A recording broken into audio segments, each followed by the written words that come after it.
Hi everybody, I'm Dave Hunt, owner of GameMasters Guild located in Crestview, Florida, and today I'm going to talk about simple miniature basing techniques. First thing you're going to need to grab yourself some miniatures.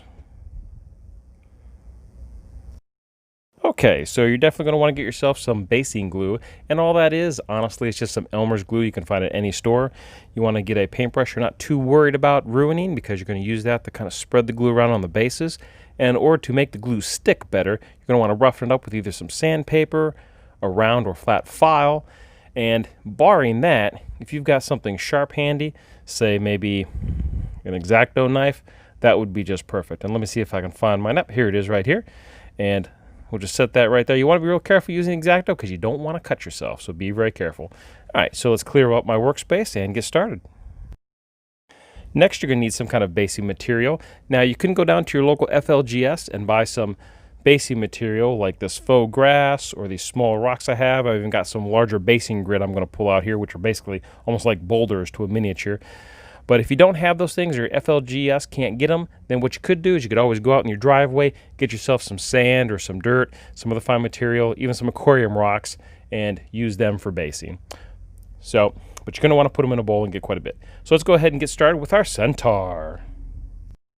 Looking at his base here, we can see that his base is already kind of rough. And you're going to want that when you're basing a miniature. And here's another miniature, my Wizard Apprentice. If you notice, his base is pretty smooth and not ideal for basing, so we're going to have to roughen this up a little bit. So let's get started here. We're going to pull this guy out of the way. And as you can see, it's really easy to roughen it up. I just take my X-Acto and just make some hash marks on it, just kind of scratch it up a little bit. Doesn't have to be perfect, doesn't have to be exact. You don't even have to hit every single spot. No, just get it over the area and you'll be just fine. Now also, barring that, if you've got a file, you can do what I'm doing with this round file here to roughen up the surface so that way it sticks. And this is also good for paint too. The rougher surface helps the paint stick. Now if you don't have a round file, you have trouble, you can always use a flat file. So this works pretty well. And again, you just hit it real quick. You're just roughing up the surface just enough to get your glue or your paint to stick.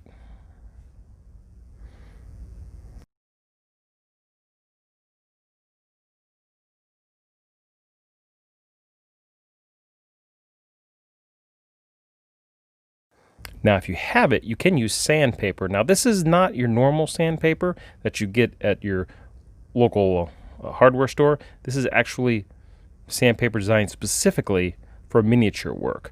So this is something your FLGS might have to get, or they might have to special order, or you may even have to order online. Okay, and now I'm going to get my brush that I'm going to be using to smear the basing glue or Elmer's glue around the base. And then with the basing glue, I'm just going to put a couple large dabs of glue right there.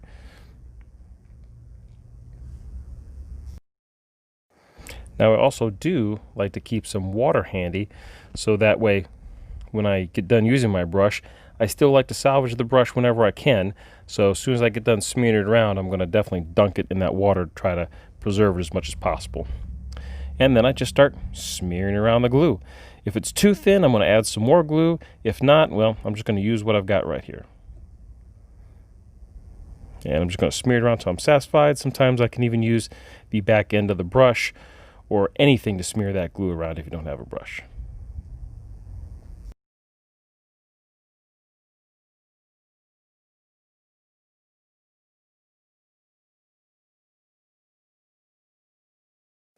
Okay, and now it's time to get my basing material out. I just got to choose what I want. I got these fine rocks. I don't think I'm going to use these. See, then I've got my larger basing grit. It's just too big for this guy. I think I'm going to go with just some grass. And what's really nice about any of these containers is that all this stuff is in a container. I can just pop off the lid. And what's really nice, I'm going to set it right there. Keeps it all contained. I don't have to dump none of it out. But I can literally take my miniature and I can dunk them right in. Now, sometimes with the grass, if it's been sitting a little while like this, sometimes I have to really kind of dig in there and use my finger to get some of that grass on there. But again, super easy to do.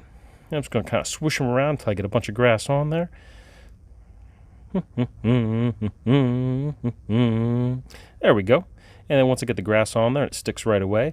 Then I'll take and turn them upside down, or at least on a side. Whoops, let's see, get a little more grass on them. There we go. And I'll just kind of tap them off and then hold them upside down. Sometimes I use a brush or my finger just to kind of tap him while he's upside down, let some of that extra material fall back in the container, and he's done. That easy. Of course, you're going to have a little bit of mess afterwards, but it's really easy to clean up, and if you're careful, you can even take the rest of that material and put it back in your container.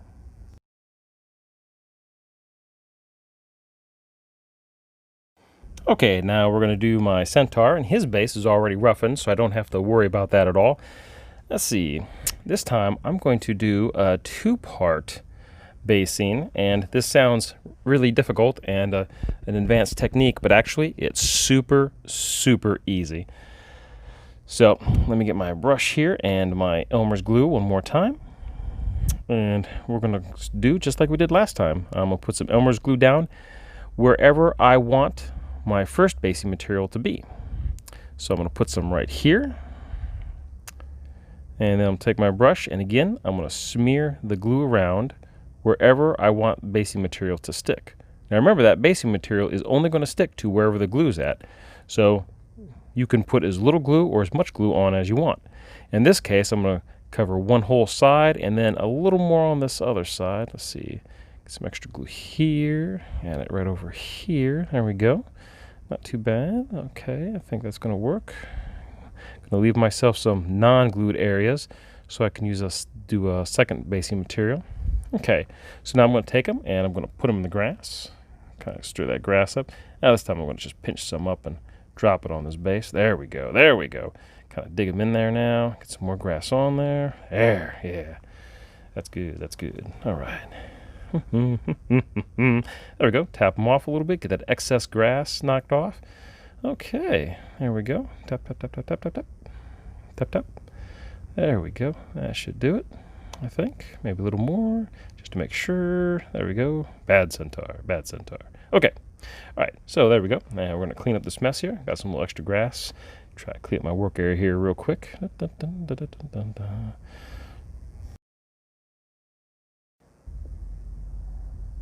Okay, and my Centaur is completely done. Well, I'm sorry. My Centaur is almost done. So we got them all squared away with the grass, and now here and here you can see there's no basing material. None of the grass stuck because I didn't put any glue there, which is exactly what I wanted.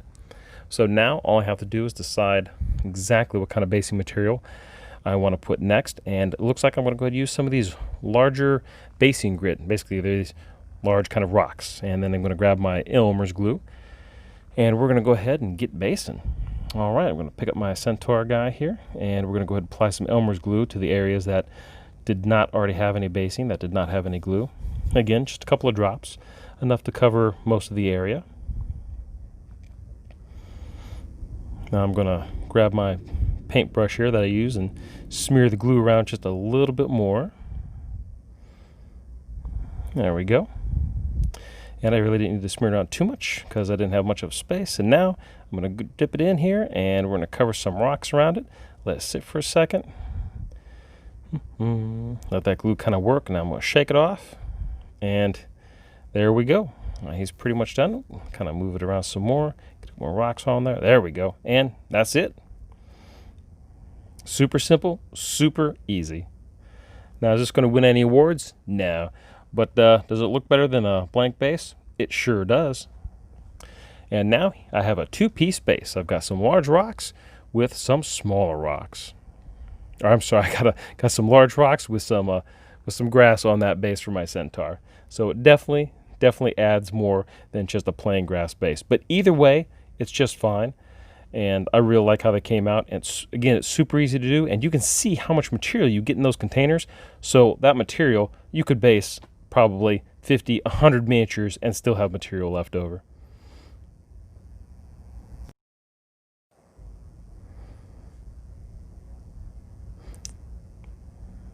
All right, now I want to take a look at a miniature I already did. This for Morhaz, which I already painted.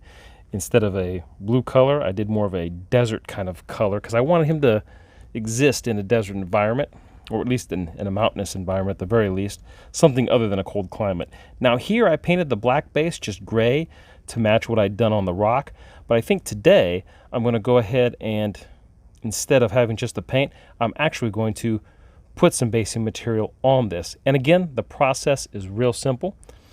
I need to select which kind of basing material I want. Here I've got a bunch, and I like this bottom bit. It kind of looks like granite, so granite and quartz or something like that. So I'm going to go ahead and take this off, and I'm going to use this. There we go.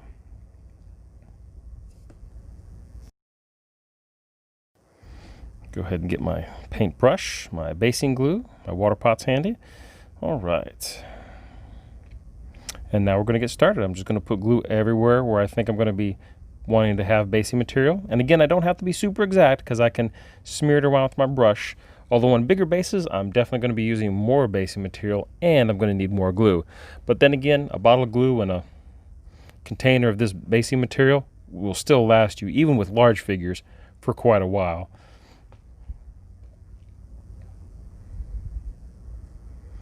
Okay, I got that done. I'll get my brush, and I'm going to just kind of quick smear around the areas that I didn't already cover with the glue. Get in the cracks and crevices that I may want. There we go. Turn them around. And there's a lot on this guy to get. It doesn't seem like it, but there's quite a bit. All right. There we go. That's not too bad. All right. I'm satisfied with that. Now, of course, I can't dip them in this container, so what do? Well, the solution is pretty simple, and it still allows you for a quick and easy cleanup. So what I'm going to do is I'm going to clear my work area here, set him aside. I'm going to put a paper towel underneath him. And now what I can do is I can take the basing material and I can just pinch it up with my fingers, and I can take that material and just add it directly to the base, and it falls right on the towel. Am I creating a mess? I sure am, but it's all contained by the paper towel, and so when I'm done, it'll be an easy cleanup. And so now I can sit here and just add some of this right around wherever I need it. Now, of course, I got a little bit more diligent and make sure I cover all the areas of glue. Of course, if I miss something, I can always add more glue later. And also, too, if I want to add some larger pieces, I could actually use super glue instead of Elmer's glue. Now, the only thing with super glue is it does dry a lot quicker. All right. There we go, and I'm going to just kind of tap him off here. Looks pretty good. Pretty happy with that. All right. Yep, I kind of like that. Looks pretty cool. Let's see. Oh, I know. I think I want to add something else to him. See, I think I'm just going to put a couple little spots here on this rock here. Just for funsies, I'm just going to throw some extra glue on them here and here and here. And I'm just going to add a little bit extra basing material. Why? I don't know. I just crazy, I guess. Let's see. What do I want to do? I'm going to kind of smear it around here and here. I'm going to take some of these little scraps here. I'm just going to just throw it on here. And I don't know, it might not look good, but sometimes when you're working with a miniature, you're painting or you're basing, sometimes you just got to try stuff. Sometimes it comes out and looks good. Sometimes it kind of looks crappy. But anything I do here, I can always go back and fix later. And I'm going to leave myself just a little bit of spot here because I'm going to actually go back and grab me some basing grass. And I'm going to put a little bit of grass right here, just like that. Now, of course, if I got any little bits of grass left over, it's going to be impossible to separate it from the bigger rock pieces that I have, but I'm not too terribly worried about it. It'll be okay. If I was really worried about it, whoops, oh, I hate when I drop that. But if I was really worried about separating the basing material, I'd just have another paper towel so I could shake any of the grass off on it instead. So now once I'm done, I can just take this paper towel, kind of hold it up like that, and I can just funnel it all right back into its container. Nice, neat, and super easy. Okay, and that's how we do it. We are all done. So here's the finished miniatures, and you kind of check them out. And again, I hope you enjoyed my video on simple basing techniques and took some of the mystery out of it. And one thing's for sure, don't be intimidated by it. It's super easy to do, and it doesn't take much to make a miniature look really, really good. And again, if you have any questions, feel free to leave them down below in the comments, or heck, even come by the shop. I'd be happy to answer them. My name's David Hunt, owner of GameMasters Guild, telling you to stay safe, play great games, and I'll see you real soon.